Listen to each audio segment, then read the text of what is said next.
Hello friends, beginner box 5 magnetic effects of current and magnetism NEET के इस question में कहा है if a projected charge passes through a zero gravity region its speed may be constant then find possible cases of electric and magnetic field in that region. तो हमें question में कहा है कि स्पीड कांस्टेंट रहे, यानी कि वेलोसिटी का मैग्नीट्यूड कांस्टेंट रहे, डायरेक्शन चाहें तो हम बदल सकते हैं। तो ऐसे कौन से पॉसिबल केसेस हैं जिनमें स्पीड कांस्टेंट रह सकता है? तो पहला केस, अब ये आपके लगातार जो क्वेश्चन चले आ रहे हैं उनसे ही इंस्पायर्ड क्वेश्चन है। तो आई थिंक ये फोर्थ क्वेश्चन है जो इसी तरीके का हमारे सामने आया है, but these questions are very good for logical discussion. तो देखिए, E बराबर ज़ीरो, B बराबर ज़ीरो, तो ऑब्वियस है कि नेट फोर्स बराबर क्या हो गया? ज़ीरो। नेट फोर्स ज़ीरो है तो कोई कंपोनेंट नहीं होगा जो स्पीड को बढ़ा सके, तो A पॉसिबल आंसर हो सकता है। E ज़ीरो है, B नॉन ज़ीरो है, तो यहाँ B नॉन ज़ीरो है, इसका मतलब आपका मैग्नेटिक फील्ड का फोर्स एग्जिस्ट कर सकता है Q V B sine theta. Electric field का फोर्स डेफिनेटली ज़ीरो हो गया, तो इसका मतलब ये हुआ कि आपका जो नेट फोर्स है वो आपके मैग्नेटिक फील्ड के फोर्स के बराबर आ सकता है। पर आपको पता होगा कि ये जो फोर्स होता है, कौन सा? मैग्नेटिक फील्ड का फोर्स, ये परपेंडिकुलर टू वेलोसिटी होता है, यानी ये डायरेक्शन बदल सकता है लेकिन मैग्नीट्यूड बदल नहीं सकता।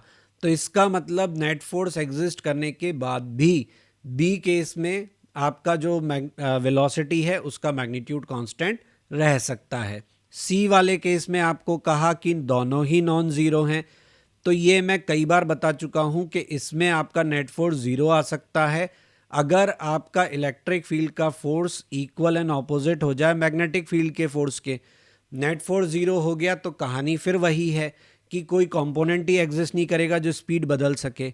Now look D option carefully.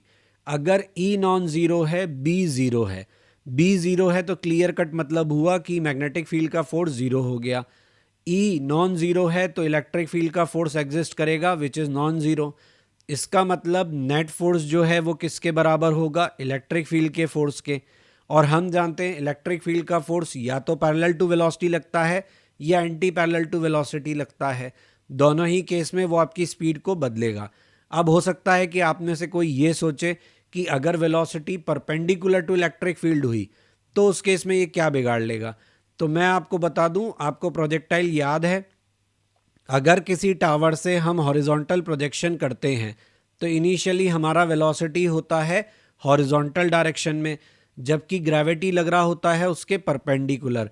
तो हमारी वेलोसिटी का फोर्स के साथ शुरू में एंगल 90 होता है, लेकिन ग्राउंड तक पहुंचते पहुंचते, क्योंकि थोड़ी देर में ही क्या होगा, आपकी वेलोसिटी का एक कंपोनेंट उस डायरेक्शन में ज़रूर एग्जिस्ट करेगा जिस डायरेक्शन में फोर्स लग रहा है। तो भले आपकी initial velocity perpendicular to electric field क्यों ना हो, later on you will find a component in the direction of electric field या in opposite direction to the electric field depending on the charge. लेकिन स्पीड तो आपकी बदलेगी ही बदलेगी, क्योंकि आपका कंपोनेंट जो है वो आएगा ही आएगा। इसका मतलब डी आपका आंसर नहीं हो सकता। तो इस केस में केवल ए, बी और सी ही हमारे पॉसिबल आंसर होंगे, इसके अलावा कोई आंसर और पॉसिबल नहीं होगा।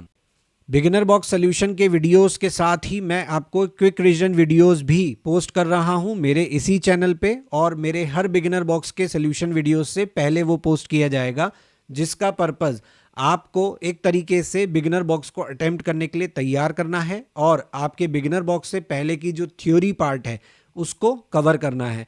तो प्लीज़, अगर आपको बिगिनर बॉक्स को करने में कोई भी दिक्कत आ रही है तो क्विक रिवीजन एक्सरसाइज वीडियो देखना ना भूलें। So for that you have to like, share and subscribe my channel. Don't forget to press bell icon for notifications.